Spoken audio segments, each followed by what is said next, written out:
It's time for a tour of the high tunnel. Let's go.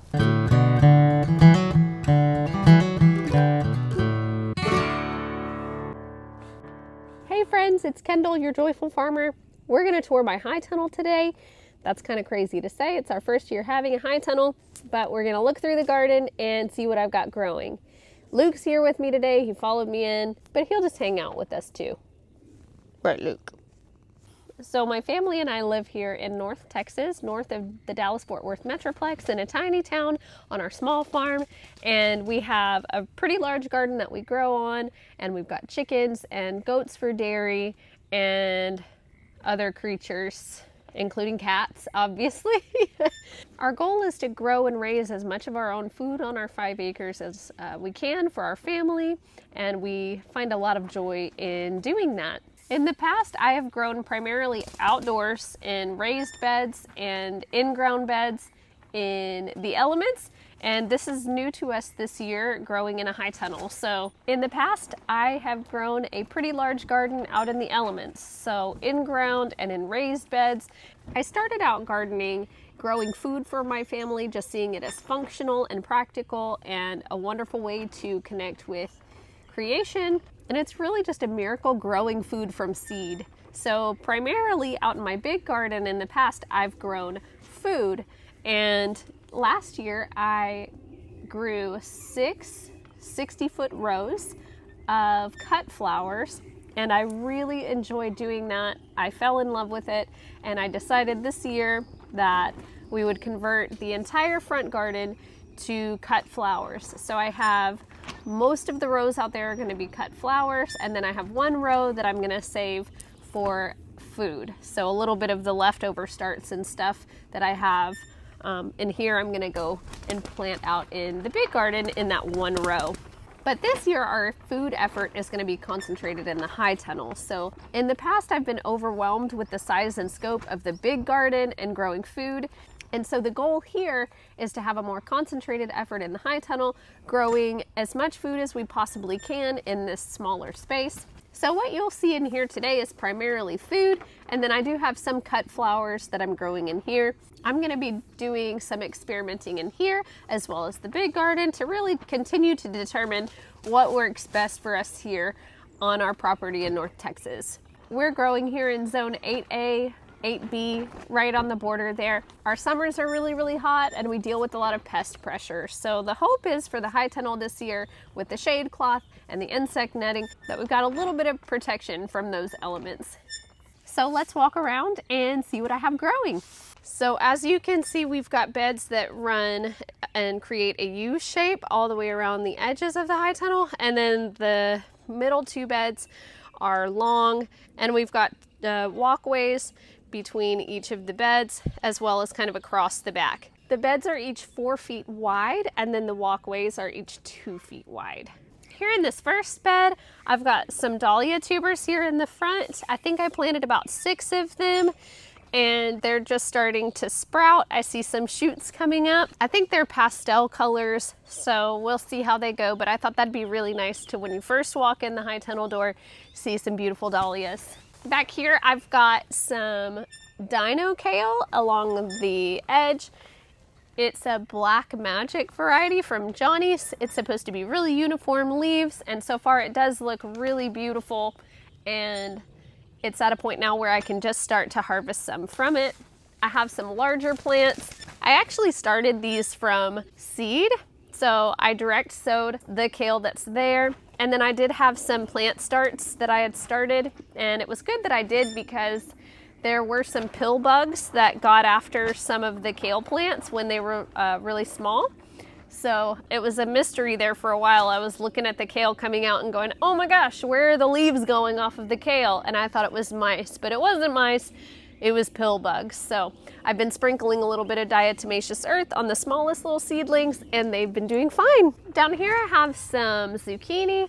So I direct sowed these as well. They're all about 1 foot apart, trying to get them nice and close together and some more intense spacing to get some more food. But they are the Dunja variety from Johnny's, and they're supposed to require minimal pollinator activity. So because we're gonna have not very many pollinators coming in here, I thought that would be really helpful to try. I will have to do a little bit of hand pollinating probably to get fruit off of these guys, but I'm excited to see how they do. We do eat a lot of zucchini in our house. I do have a little gap here. I'll probably be putting some scallop squash in here, which I'll have to hand pollinate in order to get fruit from. So maybe some scallop squash.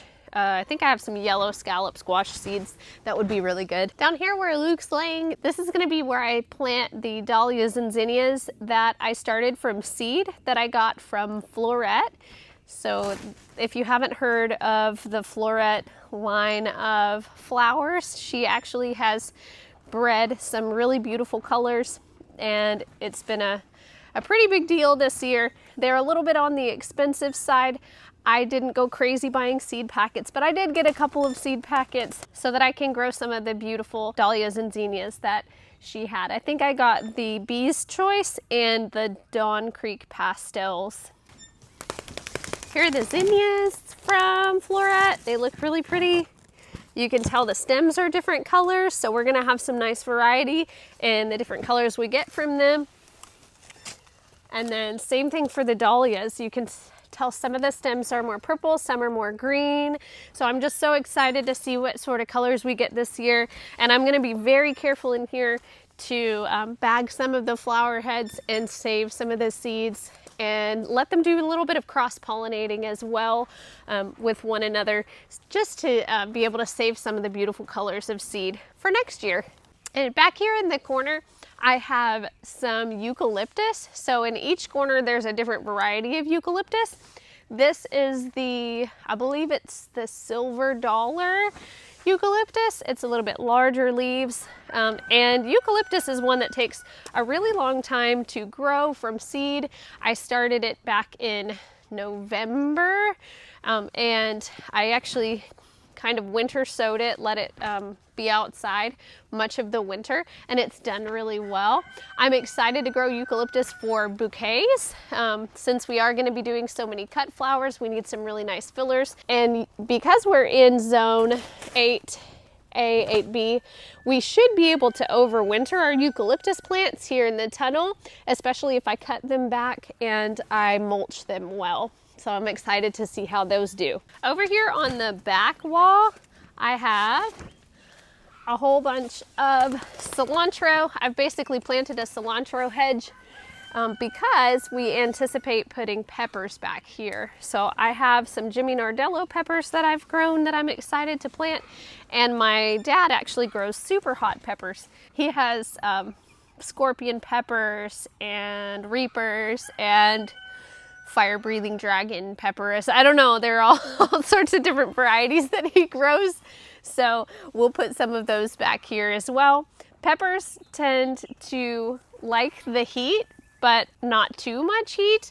So our summers in North Texas get to where the highs can be 105 degrees easily. And so our hope is that this shade cloth for the high tunnel will help the peppers extend the time where they can produce blooms without dropping them, and they'll actually continue to set fruit, hopefully a little bit longer than they would without the shade cloth over them. So back here is where the peppers are gonna go. There's all the cilantro. I don't think I can eat that much cilantro, so we're probably gonna do some preserving of some. I know my mom's gonna do a load of it in the freeze dryer. And I don't know, if anybody needs some cilantro, let me know. So across here, you can see the cilantro and peppers are gonna be back here behind me. Back here in the other corner, there is another type of eucalyptus. I believe it's called the baby blue bouquet eucalyptus, but it's got a little smaller leaves and it should be a little bit more airy in bouquets. And it looks great. It's doing great so far. Again, hopefully we can overwinter it in the tunnel. I'm hoping by the end of this summer, we'll be able to get some really nice stems for bouquets. This first year, we probably won't be able to harvest a whole lot from them. They probably won't get massive, but hopefully in their second year, they should grow nice and big and give us some stems a little bit earlier on. In front of the eucalyptus, I've got another nice little gap. I'm not sure what to plant here. I may end up doing some more flowers. I may try some snapdragons in here to see how they do. Not sure just yet. There's a sleepy cat. And up here in the front of this row, I've got my dahlia experiments kind of going on. So I started some dahlias from seed, and then about a week after I started some inside from seed, I direct sowed the front half of this bed with dahlia seed. So I just stuck the seeds out here and then I let them grow. I've thinned some of them out and I've transplanted some of them since then. But the ones from about here back are all transplants. So they were started a week sooner. These were direct sown. They're all about the same size now. So we'll see if the bloom rates are different or if I'm able to harvest more from certain plants, if some thrive more than the others. I don't know. Or maybe they'll prove to be exactly the same, but we'll test it out and see, and I'll keep you posted. But this is a lot of dahlias, so it should be really, really beautiful in here. In just a month or two, we'll have this place full of dahlia blooms. And up here in this corner, you can see the dahlias behind me. Here we've got a little bit of empty space and we've got some Sweet Annie. So Sweet Annie is a foliage grown as a bouquet filler. It's got beautiful, beautiful leaves and it's also very sweet. So it has this very sweet scent, has a really sweet scent to it. Oh, it's so nice. But it's beautiful and it's also a medicinal plant, so I'm excited to kind of see if I can use some of that for medicinal purposes as well. And I started those from seed and then transplanted them in here. I had to be really gentle when transplanting them. In the gaps up here, I think I'm going to sow some lace flower seeds. Lace flower is beautiful, but I've never been able to get it to flower because I've tried transplanting it and then direct sowing it in place.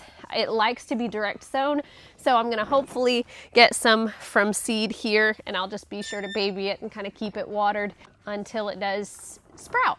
And we're gonna come over here to the middle beds over here. This one is going to be primarily cucumbers, so you can see they've already started to come up. I sowed them probably 4 weeks ago, and the soil has been so warm in here. I mean, the past couple of months it hasn't dropped below 60 degrees Fahrenheit. So I thought, well, I'll just go ahead and start the cucumbers from seed, and they've done really well. So they're growing there. We're actually going to attach a cable that is suspended and we will train the cucumbers up some twine.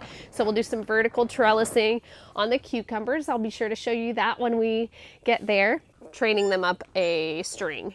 Up here in the front of this bed, I've got purple orac. If you've never seen it before, this is my first year growing it. It's very, very cold tolerant. It's cold tolerant down to like 10 degrees or something crazy. But it's called a purple spinach, but it's not related to spinach. It's beautiful though. It's got these leaves that have purple on the underside and they just kind of glow. The camera probably doesn't do them justice, but they just glow and they're kind of, they have a little bit of a tart taste, but they're just like spinach in that you can add them to salads and stuff. I've just been coming in here and breaking off a whole branch and I'll just take it over to the chickens because the chickens are nearby. And it's super nutrient dense. It's full of different vitamins. You can probably tell by the color that it's packed full of vitamins and minerals. So, but it tastes pretty good. It's not bad. It's just like a tiny bit tart, but it's like a spinach. So it's pretty good. And then I don't know if you can see from there, but in kind of within the purple orac, I've got some little starts of cucumbers, little babies here. These are just gonna grow and ramble. It's actually, they're a little miniature variety of cucumber. They're kind of dwarf size. I think they're called little leaf cucumber, but they're a little dwarf variety of cucumber and they're supposed to be very productive. So I'm just gonna let them take over. As I am done with the purple orac, I'll just kind of cut it all down and I'll let the cucumbers ramble over it here and see how they do. I've never grown them before either. Those cucumber varieties I think are Excelsior and Gershwin, I think are the two that I chose because they're parthenocarpic and gynoecious, which just means that they produce a whole lot of fruit and they don't require pollination. So hopefully we'll have a really good year for cucumbers. Luke just loves me today. I also have leeks. So I've direct sown leeks all the way down this bed, and I multi-sowed them. I probably need to go in here and thin them out. When I go to thin them out, I'll just take some of the smaller ones and I will eat them, like we'll use them to eat. I probably could also just, when I thin them, transplant some smaller ones into a different space. So I may do that as well. But I love to eat leeks. I'll just chop them up and saute them and put them in scrambled eggs for breakfast. I think they're delicious. So a bunch of leeks there. And then on the other side, I've got some red onion that was also grown from seed. I think I direct sowed both of these in, I want to say January, but they've done really well. And then as they grow, I'll replace them probably with bush beans or something like that later in the season. We'll come down here to the end of this bed. There's a big gap down here where I didn't finish putting cucumbers. I really honestly don't think I need more cucumbers than 20 plants. So I think what I'll end up doing is I'll have some extra tomatoes. The tomatoes are going on the other side, but I'll have some extra tomatoes that I can put down here. There are a few carrots down here, but they didn't do a very good job germinating because I didn't do a good job keeping the soil moist after I sowed the seeds. So I don't know if I'll do more carrots over here or not, but for now that's what's here. It looks like I have some random beet seeds. Sometimes I just sow stuff and I forget that I sowed it. Do you ever do that? Like there's some beets right there. Maybe I accidentally did that, or maybe I did it on purpose. Or maybe I was trying to surprise myself later. Who knows? Oh, and then this whole gap on this side, I don't know what to do here. Maybe I'll do another succession sowing of bush beans. Do you have any other ideas of what I can put here? Like, what am I forgetting? Help me out. Apparently there's some random beets over there, so. Okay, here in this bed, I have beets along this side, and I have bush beans on that side. The beets on this side, originally I had sown a whole bunch of golden Detroit beets. Just the whole thing was full of golden Detroit beets. And then they started to kind of disappear. One by one, the little clusters would just disappear. And so I discovered that it was pill bugs, and it made me sad, but it's okay. So now I've got some more beets. I went back and replaced the ones that had gotten eaten with some Detroit dark red beets. So I have little clusters sown all the way down. And I'll go in and I will take diatomaceous earth and just sprinkle it on top, and that will keep the pill bugs from eating them. I'll just have to make sure to do it after I water, because water will rinse the diatomaceous earth right off. But I'm hopeful that'll be a lot of beets this year. They're kind of heavily sown, so I'll probably have to go back and thin to maybe 4 or 5 beets per cluster, but it's totally fine to grow beets like that. Beets will kind of crowd each other and push each other out of the way as they're growing. Some of them will be larger and some will be smaller. So it's actually nice because I can go through and I can pick the big beets out of the clusters, and then it'll make more room for the smaller beets to keep growing.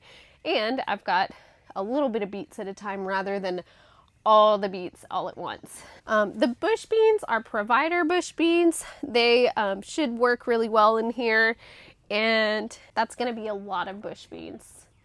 But again, I've been sprinkling them with diatomaceous earth to keep the pill bugs off of the plants whenever they're super small. I lost a few of those to pill bugs as well.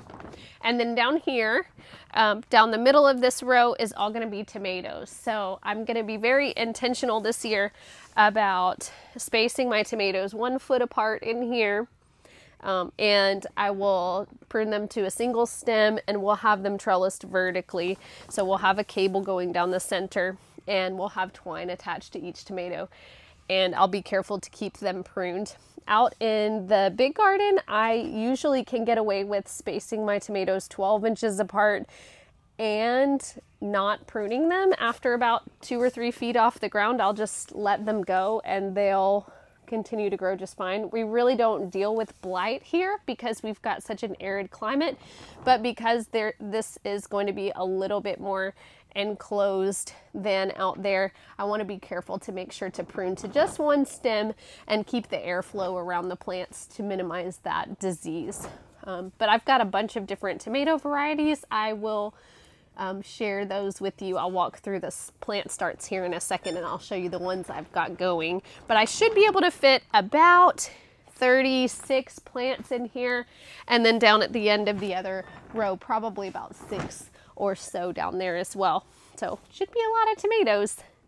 Not as many as my 200 plants last year, but hopefully we'll get some good ones. Up here in the front of this bed where this cat is being silly, I've also got some dill starts and some extra dino kale that I planted right there. As long as he doesn't destroy it, it should grow just fine there.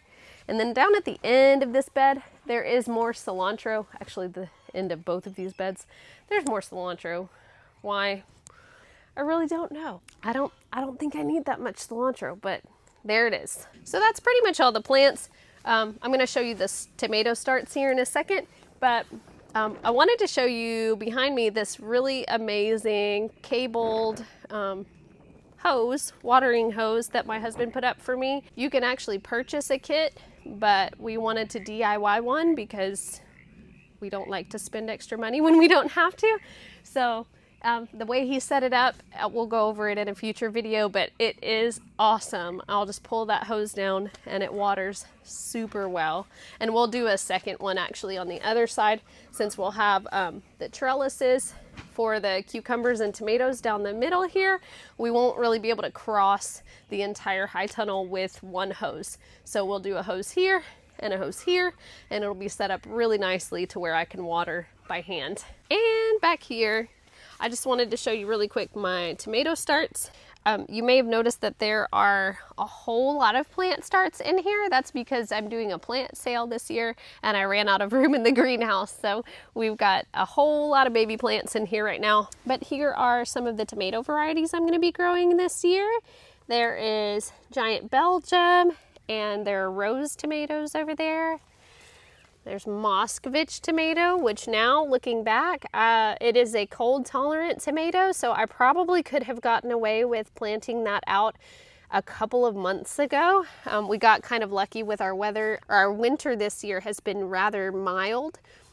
So I could have probably planted those out sooner. We'll try that next year. But they're ready to go now. Then I've got some Brandywine tomatoes. There's pink, red, and black Brandywine tomatoes. Thorburns terracotta. There is red centiflora for my red cherry tomatoes. There are tons of Dr. Witchy's starts, Dr. Weish's. There's the Torringina orange tomato that I love. It does really, really well. There's the Hillbilly tomato. And there's a whole bunch of plant starts for people as well. I think we're gonna have a really great year when it comes to food and then also cut flowers. I'll do a tour of the front gardens here before too long. So thank you for joining me on our little high tunnel tour today. Luke and I enjoyed your company, and we wish you joy on your journey, and we'll see you next time.